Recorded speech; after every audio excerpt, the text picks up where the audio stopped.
بسم اللہ الرحمن الرحیم. چھوٹے بچے جواب دیں گے بسم اللہ الرحمن الرحیم. تمہاری آواز بیٹا کم ہے، اونچا بولو. بسم اللہ الرحمن الرحیم. ہم کون ہیں؟ مسلمان ہیں. ہمارا دین کیا ہے؟ اسلام. ہماری شریعت کیا ہے؟ محمدی. ہمارا مذہب کیا ہے؟ سنی حنفی. اب آپ بڑے بچے بھی ساتھ شامل ہو کر ہم حروف تہجی کو دہرائیں گے. اور آپ کے لیے ایک لفظ میں نے کل چھوڑا تھا، اسی کو آپ مد نظر رکھتے ہوئے حروف تہجی کے حوالے سے بات کرتے ہیں. حروف تہجی کیا ہوتے ہیں؟ حروف تہجی کیا ہے؟ حروف تہجی کیا ہے؟ الف با تا ثا. یہ کیا ہے؟ حروف تہجی. اب سب بولا کرو، آپ کم بولتے ہو. کم بولتے ہو تو شرارتیں بھی کم کیا کرو. کم بولتے ہو تو گناہ بھی کم کیا کرو. اس کا یہ مطلب نہیں کہ زیادہ بولو تو شرارتیں زیادہ ضرور کرو. مقصد یہ نہیں ہے. مقصد یہ ہے کہ اپنے آپ کے حاضر ہونے کا ثبوت دو. حروف تہجی کتنے حرف ہیں؟ 30. کتنے؟ 30. یہ مستقل ذہن میں رکھیں. حروف تہجی کن کو کہتے ہیں؟ اور یہ کتنے حروف ہیں؟ 30. ان 30 حروف میں سے ہم نے 3 کے حوالے سے پڑھا تھا. الف سے کیا ہے؟ با سے تا سے تا سے جیم سے آ سے خا سے دال سے غال سے ذکر کرنا. را سے زا سے سین سے شین سے صاد سے ضاد سے طا سے وا سے ظالم نہ بننا، ظلم نہ کرنا.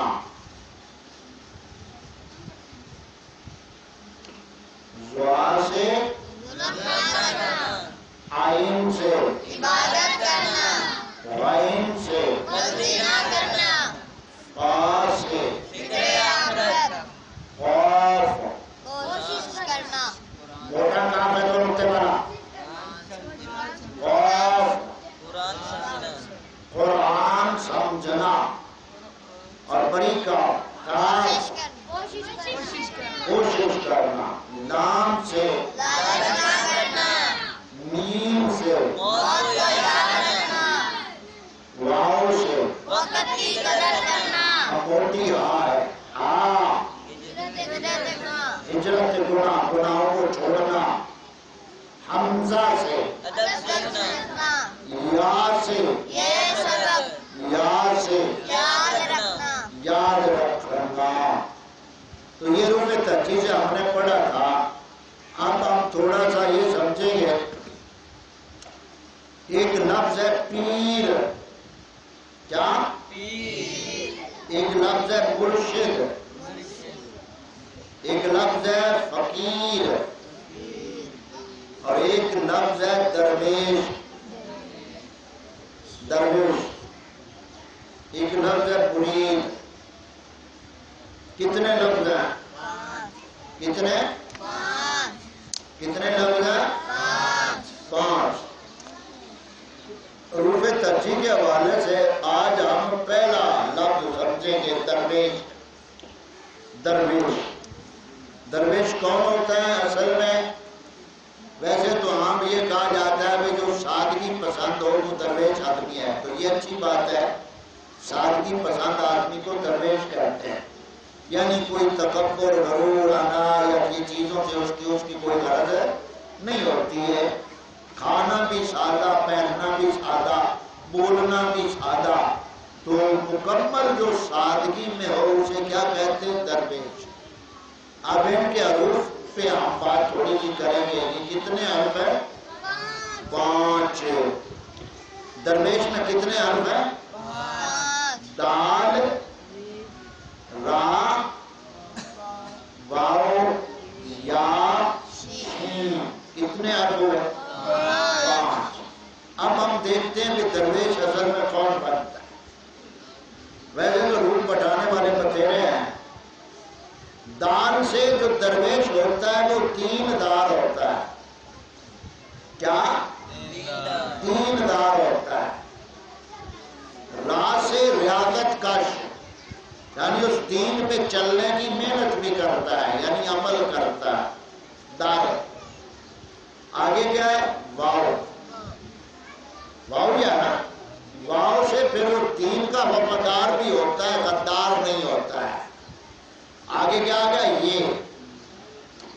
یہ تینوں چیزیں پہلی اگر وہ کرتا ہے تو پھر اس کا رب کی ذات پر یہ سے یقین کامل ہوتا ہے، یقین کامل ہوتا ہے، اور یقین کامل نہیں تو پہلی تینوں چیزوں کا کوئی فائدہ نہیں۔ دینداری کا دعویٰ بھی کرتا ہو، عمل بھی دکھاوے کے لیے کرتا ہو، اور وفاداری کا بھی دم بھرتا ہو، لیکن خالق تعالیٰ پہ پورا یقین نہیں ہے تو درویشی نہیں ہے شریعت میں۔ طبیعت میں تو ہو سکتی ہے۔ آخری لفظ کون سا تھا؟ حرف شین، شین سے شکر کرنے والا، شین سے شکر کرنے والا۔ تو یہ 5 چیزیں جسے رب کے فضل سے عطا ہو جائیں اسے کہتے ہیں درویش۔ دال سے دیندار ہو، را سے ریاضت کش ہو، واو سے وفادار ہو، یا سے خالق پہ یقین پختہ ہو، اور شین سے شکر کرنے والا ہو، تو اسے کیا کہتے ہیں؟ درویش۔ اور اگر پہلی بات نہ ہو، دین والا ہی نہ ہو، تو پھر درویش ہوگا، پھر درویش ہوگا۔ تو یہ سمجھ لیا درویش کی حقیقت۔ تو کل اگلے یعنی سبق کے ساتھ ہم یہ درویش اور فقیر کے لفظ پہ بات کریں گے اسی طرح مختصر۔ تو یعنی یہ پہلا درس ہمارا جو اولاد اور والدین کے حوالے سے، اس کے بعد یہ 10 منٹ کا جو ہمارا درس ہوگا اس حوالے سے، سمجھنے کے حوالے سے ہوگا۔ تو یہاں بات ہم ختم کرتے ہوئے یہ آخری بات تمام بچے توجہ سے سنیں۔ آج چاند کی 11 تاریخ ہے نا، تو 11ویں شریف تھی، کل رات کو دوسری 11ویں شریف تھی۔ اس سے آپ آخری بات تمام طلباء توجہ سے سنیں اور اس بات کو ذہن میں بٹھائیں۔ آپ تمام طلباء کو 11ویں شریف کے حوالے سے یہ بات ذہن میں رکھنی چاہیے کہ جو مخالفین ہیں، اہل سنت کے مخالفین ہیں، وہ بنیاد یہ بنائیں گے کہ جو 11ویں حرام ہے نعوذ باللہ، اور یہ غیر اللہ کے نام پہ آپ دیتے ہیں تو یہ نعوذ باللہ حرام ہے۔ تو وہ آیت آپ کو سنائیں گے، آیت سنائیں گے۔ تو یہ بات آپ ذہن میں رکھیں کہ آیت وہ سناتے ہیں، وہی بات کے آیت ٹھیک پڑھیں گے، معنی بدل دیں گے یا مطلب بدل دیں گے، دونوں میں ایک مقام پہ ڈنڈی ماریں گے۔ تو ان کی ڈنڈی پہ ڈنڈا مارنے کے لیے آپ یہ جواب بات ذہن میں رکھیں۔ اب وہ آیت پڑھتے ہیں وَمَا إِلَّا بِإِذْنِ غَيْرِ اللَّهِ، یہ سورۃ بقرہ میں ہے اور سورۃ مائدہ میں بھی ہے اور سورۃ انعام میں بھی ہے اور سورہ النحل میں بھی ہے، 4 مقام پہ ہے۔ تو دوسرے مقام پہ لفظ آگے پیچھے اور یہاں ترتیب ہی ہے۔ تو یہاں اللہ تعالیٰ نے آیت پاک میں اصل میں 4 چیزوں کا ذکر کیا ہے جو یعنی حرام ہے. وہ کتنی ہیں؟ 4 چیزیں. جو حرام ہے وہ کتنی ہیں؟ 4 چیزیں. انما حرم علیکم المیتہ والدم ولحم الخنزیر وما اہل بہ لغیر اللہ. تو اللہ تعالیٰ فرماتا ہے اللہ تعالیٰ نے تم پر مردار کیا، تم پر حرام کیا سوائے اس کے. مردار حرام ہے، رگوں کا جانور کا جب چھری چلاتے ہیں تکبیر تو خون نکلتا ہے جو رگوں سے، وہ حرام ہے. اور تیسرے نمبر پہ کیا حرام ہے؟ سور کا گوشت، لحم الخنزیر، سور کا گوشت. اور چوتھے نمبر پہ جو حرام ہے وہ کیا ہے؟ وما اہل بہ لغیر اللہ، کہ جس پر غیر اللہ کا نام آ جائے وہ حرام ہو جاتی ہے. اب وابی خبیث جو ہیں وہ نعوذ باللہ اس کو اس طرح سے بیان کریں گے کہ وہ نعوذ باللہ سور سے زیادہ حرام ہے. 11ویں شریف کو اس طرح بکواس کریں گے. تو وہ میں نے یہاں نمازیوں کو وہ بات سنائی بھی تھی لیکن اب وہ یہاں نہیں ہے میرے پاس کلپ، تو وہ ممکن ہے آپ کو، یا ممکن ہے مل جائے. ہاں ہے، اس میں سناتا ہوں میں آپ کو. تو اس کا مطلب یہ سمجھ لیں کہ جانور ذبح کرتے ہوئے جب غیر کا نام لیں گے تو حرام ہوگا، مطلقاً حرام نہیں ہوتا. وہ کہتے ہیں جس پر بھی غیر کا نام آ جائے وہ حرام ہے. اب وہ بچوں کو اس طرح پٹی پڑھائیں گے، دیکھو غوث پاک اللہ تو نہیں ہے نا، آپ غوث پاک کے نام پہ 11ویں دیتے ہیں. غوث پاک اللہ تو نہیں ہے نا، غیر اللہ ہے نا. تو غیر اللہ کے نام پہ تو جو چیز ہے وہ تو سور سے بڑھ کر حرام ہو جاتی ہے. اب یہ وہ بچوں کو پٹی پڑھائیں گے. تو اس جواب میں آپ اتنا ذہن میں رکھیں، جو ملا کہے آپ سے اب غوث پاک غیر اللہ ہے تو غیر اللہ کے نام پہ دینا حرام ہے، تو ان سے پوچھیں مولوی صاحب تاڑی بڈھی ہے؟ ہاں ہے. بولا بڈھی تاڑی ہے کہ اللہ دی؟ ایسے کو تیزا بھینسے کو بھینسا جیسا سوال ویسا جواب، یہ الزامی جواب ہے. مولوی تاڑی بڈھی تے تسی بلایا تو پڑھو گا جس چیز پر غیر کا نام آ جائے وہ حرام. مول صاحب تسی اللہ کے غیر اللہ؟ میں اللہ کا بندہ ہوں.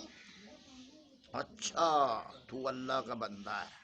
تو غوث پاک کو کیا اس نے کہا؟ غیر اللہ. ولیوں کے سردار کو کہا غیر اللہ. خود کو کہہ رہا ہے عبداللہ المعروف سارا ٹبر لعنت اللہ.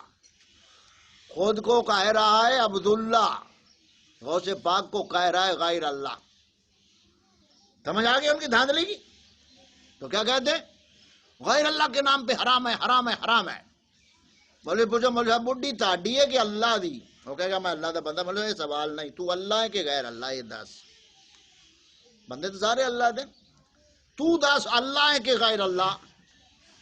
ہوں مولوی پھنس گیا کہ گا استغفر اللہ، میں اللہ نہیں ہوں. ان کا ترجمہ کر ہر وہ چیز جس پہ غیر کا نام. اور بڈھی تیری کہ اللہ دی؟ تو غیر اللہ تے بڈھی تے نا تیرا آ گیا، کیوں کدی کسی نے آ گیا اللہ دی بڈھی؟ سارے یہ آدھے ملا دی بڈھی. مطلب اپنے ترجمے دے مطابق بڈھی تاڈے واسطے سور تو ود حرام ہے. سمجھ آ گئی؟ مولی دے بچے بھی ہون گے، مطلب صاحب بچے تیرے کے اللہ دے ایت ہی آ رکھنی. مطلب صاحب سبزی لے رہے ہوں، مطلب صاحب سبزی تاڈی کی اللہ دی؟ ہر وہ چیز جو کہتے ہیں نا، ہر وہ چیز جس میں غیر کا نام آ جائے حرام ہے، تو کوئی حلال رہ جاتی؟ تو مطلب ایت پاک کا کیا ہے؟ اندہ ذبح، جب کوئی جانور ذبح کرنے لگو تو اللہ کے سوا کسی اور کا نام مت لو. غوث پاک تو ایک طرف، ہم رسول پاک کا نام نہیں لیتے ذبح کرتے ہوئے، تو صرف اللہ تعالیٰ کے نام لیتے ہیں نا. تو یہ ان کی دھاندلی ہے جو سارا چکر انہوں نے چلایا ہوتا ہے. اب یہاں وہ خبیث کہہ رہا ہے کہ 11ویں شریف کو نعوذ باللہ بکواس کر رہا ہے وہ، اور یہ تاکہ آپ کو پتہ چل جائے کہ یہ بک بک ان کی کہاں تک پہنچی ہوئی ہے. غیر اللہ کی نظر و نیاز نہیں کھائے گا، یہ خنزیر کا گوشت بھی موجود نہیں. چوتھے نمبر کی جان بچان واسطے اللہ ذوالجلال کی قسم ہے خنزیر حرام ہے، ضرور وہ گوشت حرام ہے، لیکن 11ویں اس تو بڑی حرام. ایک کتے کنجر دی گل سن لی، ہن ہے تو ہی پڑے بغیر اللہ دی نظر و نیاز حرام ہے. غیر اللہ تو مراد کی بھی جڑا سی 11ویں شریف حصال ثواب کرنے ہیں وہ انہاں کنجراں واسطے سور تو ود حرام ہے. کتے دا پتر اپنے آپ نو سید آکھدا ہے. واپیاں دا مناجر ہے, مناجر واپیاں دا نا دا سبٹین شاہ نقوی ہے. جندا نق ودیا ہوئے نقوی بن جاندا کنجر. سمجھ آ گئی؟ پھر اس بکواس کو سن کر گوشت کھا کے جان بچائے گا, غیر اللہ کی نظر و نیاز نہیں کھائے گا, یہ خنزیر دا گوشت بھی موجود نہیں. چوتھے نمبر کی جان بچان واسطے اللہ ذوالجلال کی قسم ہے خنزیر حرام ہے ضرور, وہ دا گوشت حرام ہے, لیکن 11ویں اس تو بڑی حرام. سمجھ آ گئی؟ ہوں تمہیں سمجھ آ گئی جی بھائی انہوں کو تھوڑا جہا میں تھوڑا جہا پہلے تھل آیا نا بھیا یہ تھوڑا لگا. تو یہی بات ہے کہ آگے پھر وہابیت گھروں میں پہنچ جاتی ہے سکولوں کے ذریعے سے. سکولیں ہوں وہابی ماسٹر ہی ایت پڑھانی اور غیر اللہ دے نام تے چیز دینی حرام ہوندی ہے. ایت پڑھ کے سنا دکھتی. منڈا گھر آ گیا, ابے 11ویں شریف سال ثواب واسطے پکائی. منڈے گیا ابا یہ تے حرام کام کر رہا ہے. ہن پیو پتر دی جنگ کن نے شروع کی تھی؟ وہابی کتنے سی سکولے. سمجھ آ گئی؟ تو یہ سب فتنے اس طرح اٹھتے ہیں.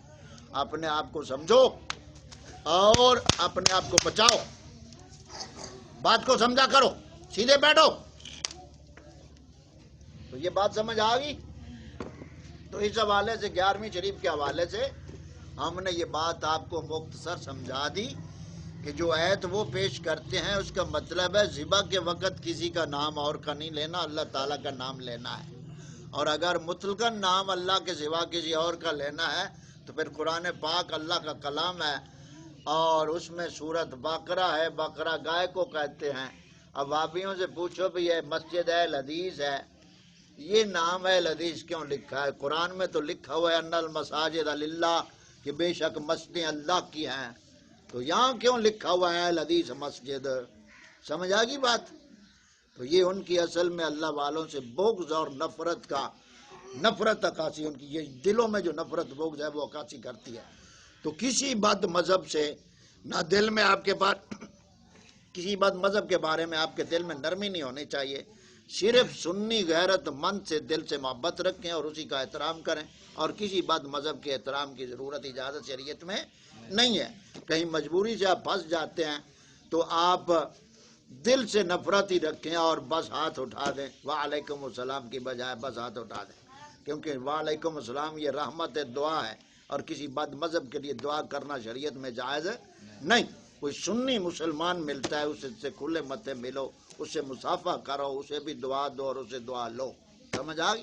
تو یہ ہمارا اصول ہونا چاہیے.